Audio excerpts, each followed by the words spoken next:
നമസ്കാരം. പ്രിയ ശ്രോതാക്കളേവർക്കും ഹരിനാമകീർത്തനം ചാനലിലേക്ക് ഒരിക്കൽ കൂടി ഹാർദമായ സ്വാഗതം. നാം എല്ലാ പേരും ക്ഷേത്രത്തിൽ പോകുന്നവരാണല്ലോ. ഹൈന്ദവ വിശ്വാസികളോട് ക്ഷേത്രത്തിൽ പോകുന്നത് കൊണ്ടുള്ള ഗുണം എന്താണ് എന്ന് ചോദിച്ചാൽ, മനസ്സിലെ വിഷമങ്ങൾ ഭഗവാനോട് പറയുമ്പോൾ മനസ്സിന് കുറേയൊക്കെ ആശ്വാസം ലഭിക്കാറുണ്ട്. ഇങ്ങനെയൊക്കെയാണ് മറുപടി ലഭിക്കുക. ഇന്ന് നമ്മുടെ ഹരിനാമകീർത്തനം ചാനലിലും അതിനെപ്പറ്റി തന്നെയാണ് പറയാൻ ആഗ്രഹിക്കുന്നത്. നമ്മുടെ ഭഗവത്ഗീതയിലും ഭഗവാൻ കൃഷ്ണൻ ഇതിനെപ്പറ്റി പറയുന്നുണ്ട്. ഭഗവത്ഗീതയിൽ 7-ാം അധ്യായം 24-ാം ശ്ലോകത്തിൽ വളരെ വ്യക്തമായി തന്നെ ഇതിന് ഉത്തരം നമുക്ക് ലഭിക്കുന്നതാണ്. ഈശ്വര ചൈതന്യം നിലനിർത്താനും ഭഗവാന്റെ അനുഗ്രഹ ആശസ്സുകൾ നമുക്കും നമ്മുടെ കുടുംബത്തിനും എന്നും ഉണ്ടാകാനും ഈ ഒരു ശ്ലോകത്തിൽ പറയുന്ന കാര്യങ്ങൾ വളരെയധികം പ്രാധാന്യത്തോടെ നമ്മൾ അറിയേണ്ടതുണ്ട്. അതുകൊണ്ട് തീർച്ചയായും ഈ വീഡിയോ മുഴുവനായി നിങ്ങൾ കാണാൻ ശ്രമിക്കുക. അടുത്ത തലമുറയ്ക്കും നിങ്ങൾ ഈ അറിവുകൾ പറഞ്ഞു കൊടുക്കുക. അവ്യക്തം വ്യക്തിമാപന്നം മന്യന്തെ മാമ ബുദ്ധയഃ പരം ഭാവമജാനന്തോ മമാവ്യയമനുത്തമം.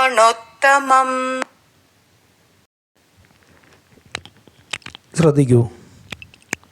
അവ്യക്തം നമുക്കറിയാം, അതായത് കണ്ണുകളാൽ കാണാൻ പറ്റാത്ത അവ്യക്തമായ എന്നെ ഒരു രൂപമുണ്ടാക്കി, അതാണ് ഈശ്വരൻ എന്ന് പറഞ്ഞ് തൊഴുത് സായുജ്യമടയുന്നവർ അബുദ്ധയ, അതായത് മൂഢന്മാരാണ്, ബുദ്ധിയില്ലാത്തവരാണ്, ഞാൻ അവ്യക്തനാണ്, രൂപരഹിതനാണ് എന്ന് അവർ മനസ്സിലാക്കുന്നില്ല.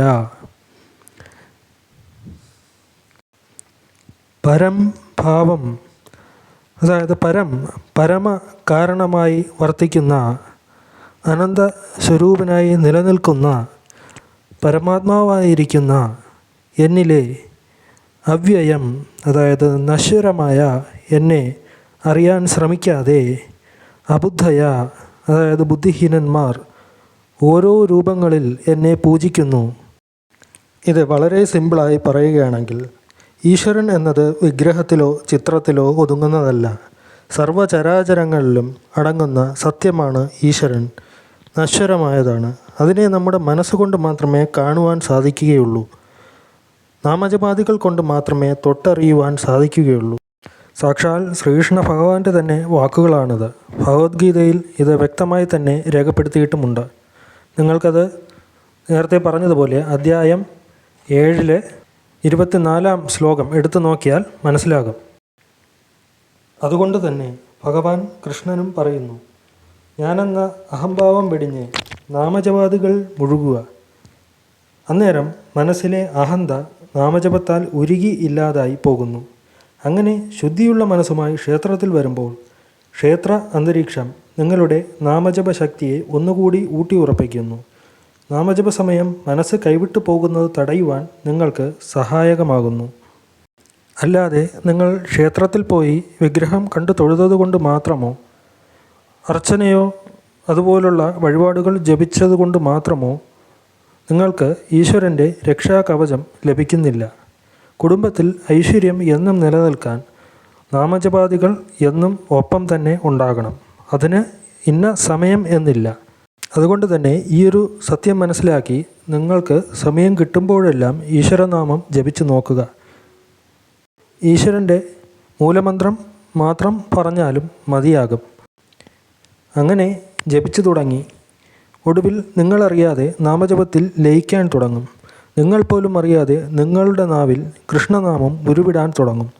അങ്ങനെ നാമത്തിൽ ലയിച്ച് പോകുന്നതിനെയാണ് ഭക്തി എന്ന് പറയുന്നത്. ഈ ഒരു പോയിന്റിൽ ലോകത്ത് ഒരു ശക്തിക്കും നിങ്ങളെ തളർത്താനാകില്ല. നിങ്ങളുടെ സുഖവും ദുഃഖവുമെല്ലാം നിങ്ങൾ ഭഗവാന്റെ കാൽക്കൽ അർപ്പിക്കാൻ തുടങ്ങും. നമ്മുടെ അച്ഛനമ്മമാരാകട്ടെ, നമ്മളുടെ മക്കളാകട്ടെ, എല്ലാം ഈശ്വരൻ തന്നെയാണ്. ഈശ്വരൻ എന്ന ഒരു ശക്തിയാണ്, ആ ഒരു സത്യമാണ് നാം എല്ലാ പേരും. അങ്ങനെ കണ്ടു തുടങ്ങുമ്പോൾ നാം ആരെയും ഒരു വാക്കുകൊണ്ട് പോലും നോവിക്കുക സാധ്യമല്ല. അതുകൊണ്ട് തന്നെ ഭഗവാൻ അരുളുകയുണ്ടായി, എൻ്റെ നാമം ജപിക്കുന്നത് എവിടെയാണോ അവിടെ ഞാനെന്ന ശക്തിയും ഉണ്ട്.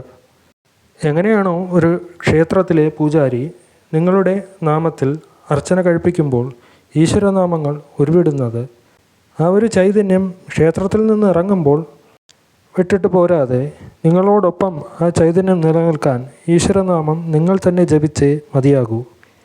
ഭഗവാൻ ഒപ്പമുണ്ടാകും. നിങ്ങൾക്ക് തുടർന്നും ഭഗവത്ഗീതയിൽ പരാമർശിച്ചിട്ടുള്ള ഭഗവാന്റെ വാക്കുകൾ ഇനിയും കേൾക്കാൻ താല്പര്യമുണ്ടെങ്കിൽ തീർച്ചയായും ഈ ചാനൽ സബ്സ്ക്രൈബ് ചെയ്ത് ഒപ്പം ആ ബെൽ ബട്ടൺ കൂടി പ്രസ് ചെയ്യുക. എന്നാൽ മാത്രമാണ് തുടർന്ന് വരുന്ന ഭാഗങ്ങളും നിങ്ങളുടെ മൊബൈലിൽ നോട്ടിഫിക്കേഷനായി ലഭിക്കുക.